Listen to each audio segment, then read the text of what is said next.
Hello दोस्तों, आज की इस वीडियो में हम बात करेंगे क्लास 10 भूगोल का अध्याय 1। वेरी इंपॉर्टेंट है ये आपका संसाधन एवं विकास, महत्वपूर्ण प्रश्न। पूरा चैप्टर एक वीडियो में मैं आपका कंप्लीट करवा दूंगा। पूरा चैप्टर मैं आपका एक वीडियो में कंप्लीट करवा दूंगा। बहुत इंपॉर्टेंट है क्लास 10 के लिए, वेरी इंपॉर्टेंट है। तो चलिए वीडियो स्टार्ट करते हैं। नंबर 1 क्वेश्चन है आपका। क्वेश्चन नंबर 1, निम्नलिखित में से एक मिट्टी का प्रकार नहीं है। वो कौन सा प्रकार नहीं है? नंबर 1 है आपका पीली नहीं है, या लेटराइट नहीं है, या सीमेंट नहीं है। आपका वेरी इंपॉर्टेंट है ये क्वेश्चन। मैं आपको बता दूं, राइट आंसर है सीमेंट। सीमेंट नहीं है, एक मिट्टी का प्रकार सीमेंट नहीं है। ये आपका बहुत इंपॉर्टेंट है, बहुत इंपॉर्टेंट है। ये हर साल पूछा जाता है, इस साल भी पूछा जाएगा। ये सोशल साइंस का वेरी इंपॉर्टेंट चैप्टर है। इससे मैं आपके एक क्वेश्चन सॉल्व करवा देखते हैं। Number 2 question. क्वेश्चन नंबर 2 है आपका। क्वेश्चन नंबर 2 है, पंजाब में भूमि निमीकरण का मुख्य कारण क्या है? वेरी इंपॉर्टेंट क्वेश्चन है ये, हर साल पूछे जाते हैं, इस साल भी आपके पूछे जाएंगे। नंबर का है आपका गहन खेती। नंबर खा है आपका अधिक सिंचाई। नंबर घा है आपका अति पशुचारण। तो आपका राइट आंसर है अधिक सिंचाई। अधिक सिंचाई बहुत इंपॉर्टेंट है, वेरी इंपॉर्टेंट है आपका। इस क्वेश्चन को नहीं पूछा तो कुछ भी नहीं पूछा, ये आपका बहुत इंपॉर्टेंट है। हर साल जो पूछे जाते हैं वो ऐसे क्वेश्चन में सॉल्व करवा रहा हूँ आपका। नंबर 3 क्वेश्चन है आपका, कपास की खेती के लिए कौन सी मृदा उपयुक्त है? मतलब कपास की जो खेती करते हैं उसके लिए कौन सी मृदा उपयुक्त है, किसका प्रयोग करके, कौन सी मृदा का प्रयोग करके हम कपास की फसल उगा सकते हैं? तो आपका नंबर 1 है का मृदा से। नंबर खा है आपका जलोढ़ मृदा से। नंबर गा है आपका लाल मृदा से। तो आपका राइट आंसर है काली मृदा से। काली मृदा से हम कपास की फसल उगा सकते हैं। आपका राइट आंसर है, वेरी इंपॉर्टेंट है। इस चैप्टर से ये नहीं पूछा गया तो कुछ भी नहीं पूछा गया, इससे हटके आपका बिल्कुल नहीं पूछा जाएगा। तो आपका चौथा है निम्नलिखित में से अजैविक संसाधन है। मतलब अजैविक संसाधन कौन सा है? आपका पौधे हैं, खा है आपका चट्टाने, या गा है आपका पशु है। तो आपका राइट आंसर होगा चट्टाने। चट्टाने आपकी अजैविक संसाधन है। ये आपके अति लघु में भी पूछा जाता है, बहुविकल्प में भी पूछा जाता है। बहुत इंपॉर्टेंट है आपका, इस चैप्टर से ये पक्का आएगा। तो आपने देखा कि मैंने आपके चार क्वेश्चन सॉल्व करवाए, आपके 4 नंबर बिल्कुल पक्के हो गए। इस 4 से हटके आपका नहीं पूछा जाएगा इस चैप्टर से। आपका बहुत इंपॉर्टेंट है ये, इससे हटके आपका बिल्कुल नहीं आएगा। ये क्वेश्चन आप याद करके लेके जाएंगे तो आप 90% मार्क्स पक्का लेके आएंगे। फिर अति लघु देखते हैं। ये रहे हमारे अति लघु। नंबर 1 क्वेश्चन है आपका, भारत में कौन सी मृदा पाई जाती है? ये आपका बहुत इंपॉर्टेंट है, वेरी इंपॉर्टेंट है। भारत में कौन सी मृदा पाई जाती है? तो मैं आंसर बता दूं इसका, भारत में जलोढ़ मृदा होती है, जो हमें जल में मिली हुई होती है, उसको हम जलोढ़ मृदा कहते हैं। थोड़ा चिकनी होती है, उसे जलोढ़ मृदा कहते हैं। फिर काली मृदा भी पाई जाती है, लाल व पीली मृदा भी पाई जाती है, लेटराइट मृदा, मस्थली मृदा और वन मृदा पाई जाती है। ये आपका वेरी इंपॉर्टेंट है। ये क्वेश्चन आपका वेरी इंपॉर्टेंट है, इस चैप्टर से पक्का पूछा जाएगा, संसाधन एवं विकास से। ये आपका सोशल साइंस का वेरी इंपॉर्टेंट चैप्टर है, मैं इसलिए सॉल्व करवा रहा हूँ आपको। आपका इंपॉर्टेंट निकाला मैंने इस कुछ चैप्टर से। देखते हैं नंबर 2 क्वेश्चन है आपका।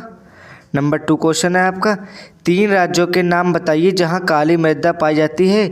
इन पर मुख्य रूप से कौन सी फसल उगाई जाती है? वेरी इंपॉर्टेंट क्वेश्चन है ये आपका, बहुत इंपॉर्टेंट है। आपका देखते हैं आंसर में क्या लिखा है।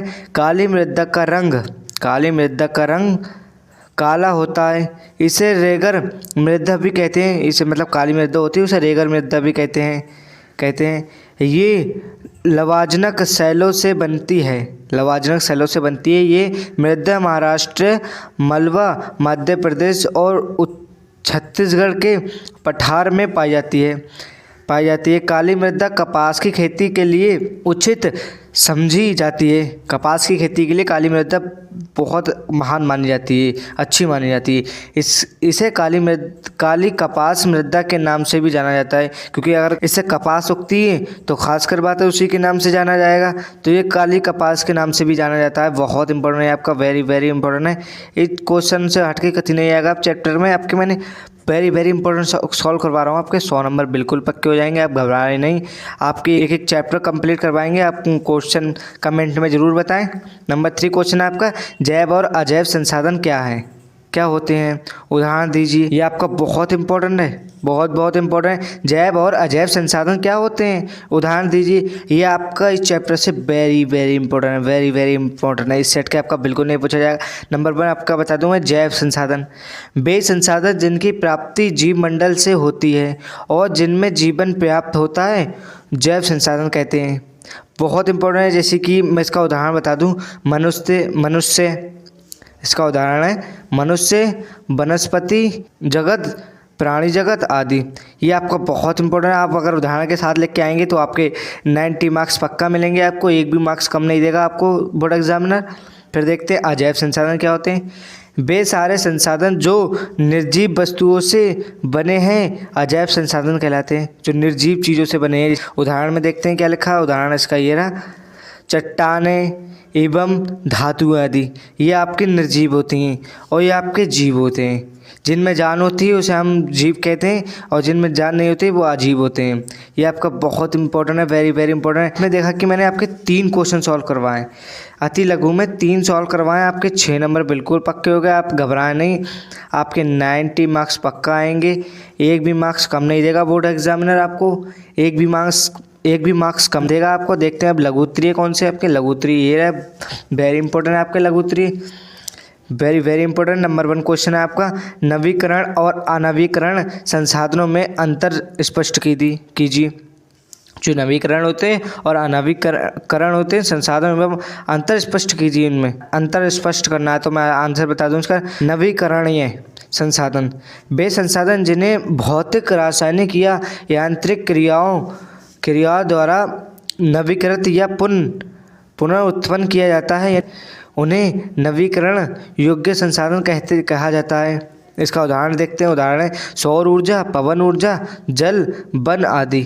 ये आपका वेरी इंपॉर्टेंट है। इससे हट के आपका बिल्कुल नहीं पूछा जाएगा, आपके 90 मार्क्स पक्का हो गए। अगर आप इन्हें याद करके लेके जाएंगे तो आपके 90 मार्क्स पक्का मिलेंगे आपको। बोर्ड एग्जामिनर आपको 100 में से 100 मार्क्स पक्का देगा, आपके 100 नंबर बिल्कुल पक्के हो जाएंगे। देखते हैं अनवीकरण कौन से होते हैं। अनवीकरण संसाधन, इन संसाधनों का विकास एक लंबे भूवैज्ञानिक अंतराल में होता है। खनिज और जीवाश्म ईंधन इस प्रकार के संसाधनों के उदाहरण हैं। इसके बनाने में लाखों वर्ष लग जाते हैं इसको। जैसे कि अपना पेट्रोल होता है, डीजल होता है, इन्हें बहुत टाइम लिया जाता है, बहुत ज़्यादा टाइम। इसका उदाहरण नहीं है पेट्रोल, डीजल आदि। ये आपका वेरी इंपॉर्टेंट है। मैं ऐसे सॉल्व करवा रहा हूँ जो आपके बिल्कुल पक्का है। इससे हट के आपके बिल्कुल नहीं पूछे जाएंगे। ये आपके 100 नंबर बिल्कुल पक्के हो जाएंगे चैप्टर से। आपके सोशल साइंस में 100 नंबर बिल्कुल पक्के आएंगे, एक भी नंबर कम नहीं मिलेगा आपको सोशल साइंस में। तो देखते हैं नंबर 2 क्वेश्चन कौन सा। नंबर 2 क्वेश्चन ये रहा आपका, पहाड़ी क्षेत्रों में मृदा अपरदन की रोकथाम के लिए क्या कदम उठाने चाहिए।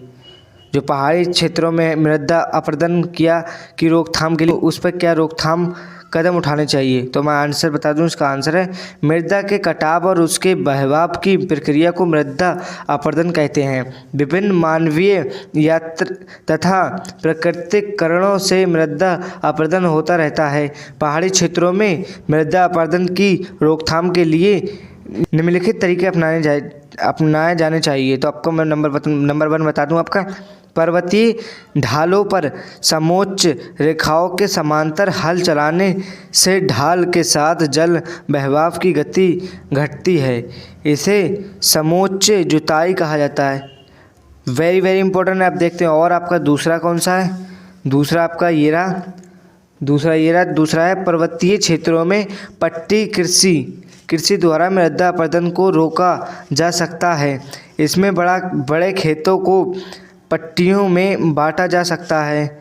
फसलों के बीच में घास की पट्टियाँ लगाई जाती हैं जो पवन के बल को कमज़ोर करती हैं।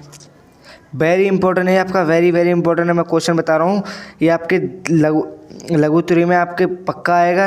नंबर 3 आपका पर्वतीय ढालों पर बांध बनाकर जल प्रवाह को समुचित ढंग से खेती के काम में लाया जा सकता है। वेरी वेरी इंपॉर्टेंट है आपका, वेरी वेरी इंपॉर्टेंट है। इस सेट का आपका बिल्कुल नहीं पूछा जाएगा, ये आपका 100 नंबर बिल्कुल पक्के करवा देगा। सोशल साइंस में 100 नंबर आपके बिल्कुल पक्के आएंगे, इस सेट के बिल्कुल नहीं आएगा। तो आपने देखा कि मैंने आपके लघु उत्तरी भी करवा दिए, आपके पक्का आएंगे। आपके मैंने 2 लघु उत्तरी करवाए, इस सेट का आपका बिल्कुल नहीं आएंगे। आपके 8 नंबर बिल्कुल पक्के हो गए, 8 नंबर बिल्कुल पक्के हो गए, इस सेट के आपके बिल्कुल नहीं आएंगे। अब दीर्घ लघु देखते हैं। दीर्घ लघु ये रहा आपका नंबर 1 क्वेश्चन है, मृदा अपरदन से क्या अभिप्राय है? मतलब मृदा अपरदन है, उससे क्या अभिप्राय है? मृदा अपरदन के लिए उत्तरदायी कारणों का वर्णन कीजिए। वेरी वेरी इंपॉर्टेंट है आपका, वेरी वेरी इंपॉर्टेंट है। अभी मैंने इनका आंसर नहीं दिया, अगर आप चाहें तो आप कमेंट कर सकते हैं। इस पे भी दीर्घ लघु पे आपकी पूरी वीडियो बन जाएगी, हर चैप्टर के दीर्घ लघु सॉल्व करवा दिए जाएंगे। अगर आप क्वेश्चन में कमेंट में बताएंगे तो आपके दीर्घ लघु भी कंप्लीट करवा दिए जाएंगे, नहीं तो आप पढ़ लेना चैप्टर में से। और नंबर 2 है आपका, भारत में पाई जाने वाली विभिन्न प्रकार की मृदा का वर्णन कीजिए। वेरी इंपॉर्टेंट है आपका, भारत में पाई जाने वाली विभिन्न प्रकारों की मृदाओं का वर्णन कीजिए। ये आपका वेरी वेरी इंपॉर्टेंट है।